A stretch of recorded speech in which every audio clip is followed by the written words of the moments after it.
നമസ്കാരം.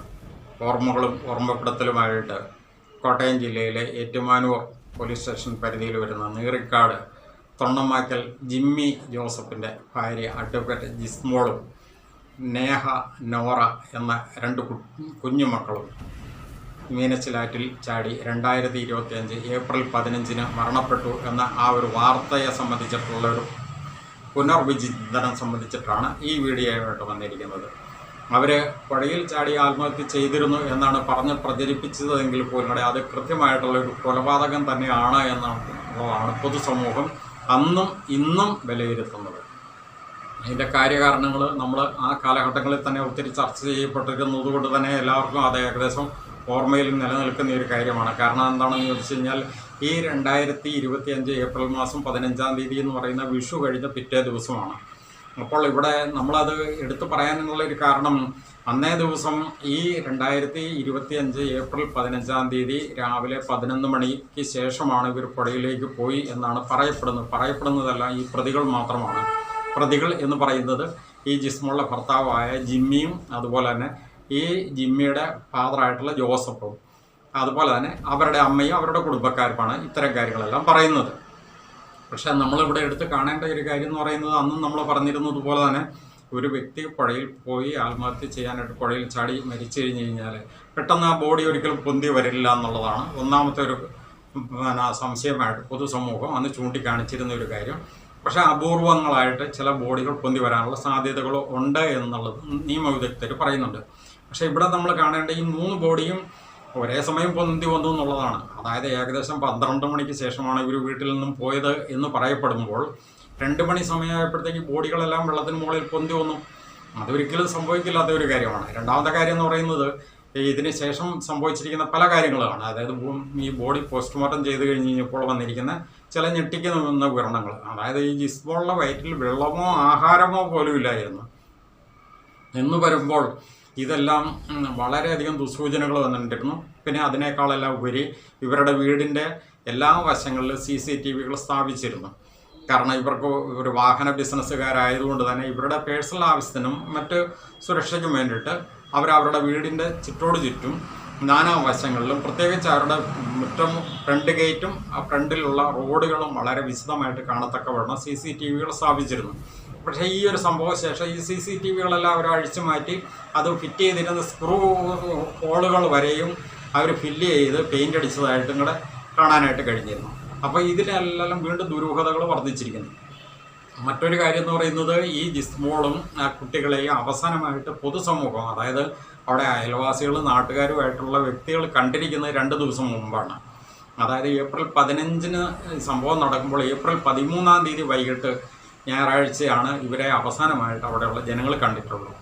അങ്ങനെയാണ് എങ്കിൽ ഇവരുടെ വീട്ടിൽ വെച്ച് തന്നെ ഈ സംഭവം നടത്തി 2 ദിവസം സൂക്ഷിച്ചതിന് ശേഷം പുഴയിൽ കൊണ്ടുപോയിട്ടോ എന്നുള്ളൊരു സംശയമാണ് പൊതുസമൂഹം അന്ന് ചൂണ്ടിക്കാണിച്ചിരുന്നത്.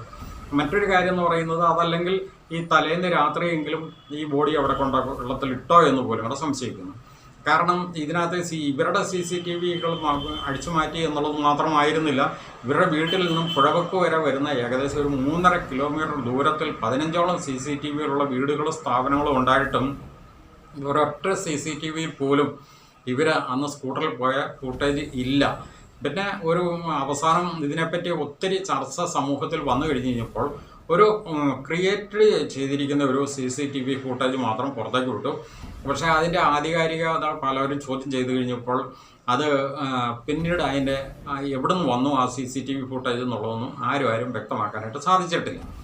എന്താണെങ്കിലും ശരി, അതിനുശേഷം ഇത് കോടതിയിൽ കേസ് വരികയും, കാരണം ഹൈക്കോടതിയിൽ തന്നെ ഈ ജിസ്മോളുടെ ഫാദർ തോമസ് ചേട്ടൻ കേസ് കൊടുത്തിരുന്നു. ആ കേസിനെ പൊതുസമൂഹത്തിൻ്റെ ഭാഗമായിട്ട് പലരും സപ്പോർട്ട് ചെയ്യുകയും ചെയ്തിരുന്നു, ഞങ്ങൾ ഉൾപ്പെടെ. ഞങ്ങൾ ഇതിൻ്റെ കാര്യകാരണങ്ങൾ വളരെ വ്യക്തമായിട്ട് ചൂണ്ടിക്കാണിച്ചുകൊണ്ട് ഹൈക്കോടതിയിലെ അഡ്വക്കേറ്റ്സ് അസോസിയേഷൻ സെക്രട്ടറിക്ക് തന്നെ ഇതിൻ്റെ പോയിന്റുകൾ നോട്ട് ചെയ്ത് ഞങ്ങൾ അവർക്ക് കൊടുക്കുകയും അവരത് സ്വാഭാവികമായിട്ട് കേസിൻ്റെ ഭാഗമായിട്ട് വന്നപ്പോൾ അത് കോടതിയെ ധരിപ്പിക്കുകയും ചെയ്തിരുന്നതിൻ്റെ ഫലമായിട്ട് കൂടിയാവാം.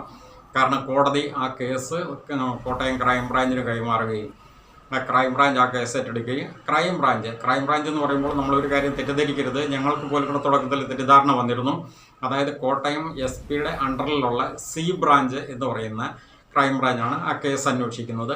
4 മാസം കൊണ്ട് ആ കേസിൻ്റെ കുറ്റപത്രം സമർപ്പിക്കണമെന്ന് കോടതി പറഞ്ഞിരുന്നുവെങ്കിൽ പോലും കൂടെ അന്വേഷണം പൂർത്തിയാകാതെ വന്നപ്പോൾ വീണ്ടും 3 മാസത്തേക്കും കൂടി കാലാവധി നീട്ടിക്കൊടുക്കുകയും വീണ്ടും 3 മാസം കൂടി അവരെ അപേക്ഷിക്കുകയും ചെയ്തിരിക്കുന്ന ഒരു സാഹചര്യത്തിലാണ് ഇപ്പോൾ കേസ് നിലനിൽക്കുന്നത്. കാരണം കേസിൻ്റെ അവസാന ഘട്ടത്തിലേക്ക് എത്തി നിൽക്കുന്നു. കുറ്റപത്രം സമർപ്പിക്കാനായിട്ട് ഇനിയും ചില കാര്യങ്ങൾ, അതായത് ഫോറൻസിക് റിപ്പോർട്ട്, അതുപോലെ തന്നെ മൊബൈൽ ഡാറ്റാസിൻ്റെ ഡീറ്റെയിൽസ്, ഇത്തരം കാര്യങ്ങളും കൂടെ ലഭിക്കേണ്ടതുണ്ട് എന്നാണ് ഞങ്ങളുടെ അന്വേഷണത്തിൽ നിന്നും ക്രൈംബ്രാഞ്ചിൽ നിന്നും ഞങ്ങൾക്ക് ലഭിച്ചിരിക്കുന്ന വിവരണങ്ങൾ. പിന്നെ കേസിൻ്റെ മറ്റ് നിഗമനങ്ങളെപ്പറ്റി അവർ ഒരു കാരണവശാലും പുറത്തേക്ക് പറഞ്ഞിട്ടില്ല. അത് സ്വാഭാവികമായിട്ട് അന്വേഷണ ഏജൻസി, അത് കോടതിയിൽ മാത്രമാണ് അത്തരം കാര്യങ്ങളൊക്കെ അവർക്ക് സമർപ്പിക്കേണ്ടതുള്ളൂ. പബ്ലിക്കിൻ്റെ മുമ്പിൽ ഒരു കാരണവശാലും അത്തരം കാര്യങ്ങൾ അവർ മുൻകൂട്ടി പറയില്ല എന്നുള്ളത് കൊണ്ട് അത്തരം കാര്യങ്ങളെപ്പറ്റി നമ്മൾക്കും അറിവില്ല. എന്തൊക്കെയാണെങ്കിലും ശരി, അന്ന് പൊതുസമൂഹത്തിനുണ്ടായിരുന്ന ആ ഒരു ദുരൂഹത നിറഞ്ഞ ആ ഒരു കാര്യങ്ങൾ, ആ ജിജ്ഞാസ, അത് ദൂരീകരിക്കുന്ന രീതിയിലേക്കായിട്ടുള്ള കുറ്റപത്രം ആയിരിക്കും കോടതിയിൽ വരിക എന്ന് തന്നെ നമ്മൾ കരുതുന്നു. കാരണം അങ്ങനെ തന്നെയാണ് അതിനകത്ത് കാണേണ്ടതും. അതില്ല എങ്കിൽ വീണ്ടും അന്വേഷണങ്ങളും മറ്റു കാര്യങ്ങളുമായിട്ട് മുന്നോട്ട് പോകേണ്ട സാഹചര്യങ്ങളിലേക്ക് ഉരുത്തിരിയും എന്നുള്ളതാണ് ഇവിടെ പൊതുസമൂഹം ഇക്കാര്യത്തെപ്പറ്റി വിലയിരുത്തുന്നത്. കാരണം ഒട്ടനവധി ദുരൂഹതകളായിരുന്നു. 1-2 കാര്യങ്ങൾ മാത്രമല്ല, കുറേയധികം കാര്യങ്ങളുടെ ഒരു കൂമ്പാരം പോലെ തന്നെയാണ് ആ അഡ്വക്കേറ്റ് ജിസ്മോളുടെ ആ ഒരു മരണത്തെ നമ്മൾ അന്ന് കണ്ടിരുന്നത്. കാരണം വളരെ ആക്റ്റീവായിട്ട് നല്ല രീതിയിൽ പൊതുസമൂഹത്തിൽ, നമുക്കറിയാം മുത്തോലി പഞ്ചായത്തിൻ്റെ മുൻ പ്രസിഡന്റ് കൂടിയായിരുന്നു ഈ യുവ വനിതയായിട്ടുള്ള ഈ അഡ്വക്കേറ്റ് ജിസ്മോള്. അവർ നല്ല ഉന്നത വിദ്യാഭ്യാസമുള്ളൊരു വ്യക്തിത്വത്തിന് ഉടമയാണ്. അവർ പാലാ കോടതിയിലും അതോടൊപ്പം തന്നെ ഹൈക്കോടതിയിലും അവർ അഡ്വക്കേറ്റായിട്ട് പ്രാക്ടീസ് ചെയ്തിരുന്നു.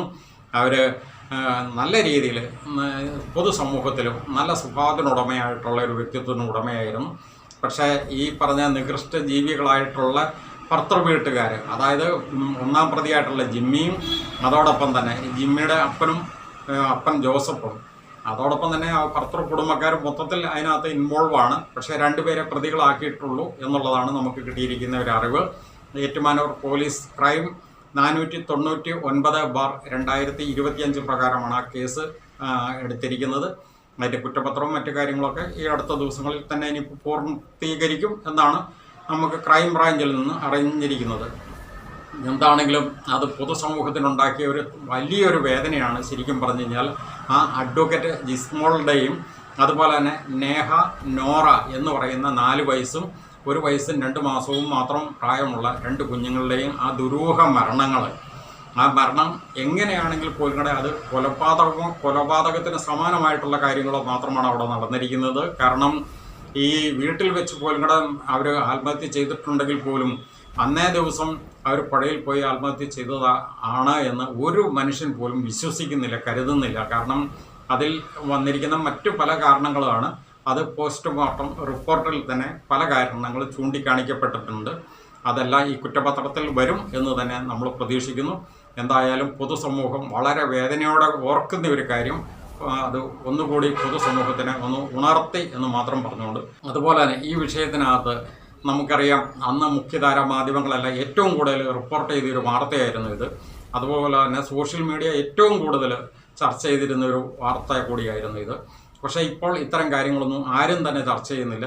ഏതായാലും അന്ന് ഇത് റിപ്പോർട്ട് ചെയ്തിരുന്ന ഹാർഡ് ഫാർമർ ചാനലിൻ്റെ തന്നെ സഹോദര ചാനലായിട്ടുള്ള ഡിറ്റക്റ്റീവ് ന്യൂസാണ് ഇപ്പോൾ ഈ കാര്യത്തെപ്പറ്റി കൂടുതലായിട്ട് കാര്യങ്ങൾ പൊതുസമൂഹത്തിലേക്ക് അറിയിക്കുന്നത്. കാരണം അവർ ഇത്തരം വിഷയങ്ങളിനകത്ത് വളരെ കാര്യഗൗരവത്തോടു കൂടി ആഴ്ന്നിറങ്ങി ഓരോ കാര്യങ്ങളും മനസ്സിലാക്കി ആ പൊതുസമൂഹത്തിനെയും അതുപോലെ ഇവിടുത്തെ ഭരണകൂട നിയമ സംവിധാനങ്ങളെയും കൃത്യമായിട്ട് അറിയിക്കുന്ന ഒരു ഓൺലൈൻ ചാനലായതുകൊണ്ട് കൂടി ഇത്തരം കാര്യങ്ങൾ പൊതുസമൂഹത്തിൻ്റെ മുന്നിലേക്ക് ഒന്നുകൂടി അവതരിപ്പിക്കുന്നു എന്ന് പറഞ്ഞുകൊണ്ട് നിർത്തുന്നു. നന്ദി.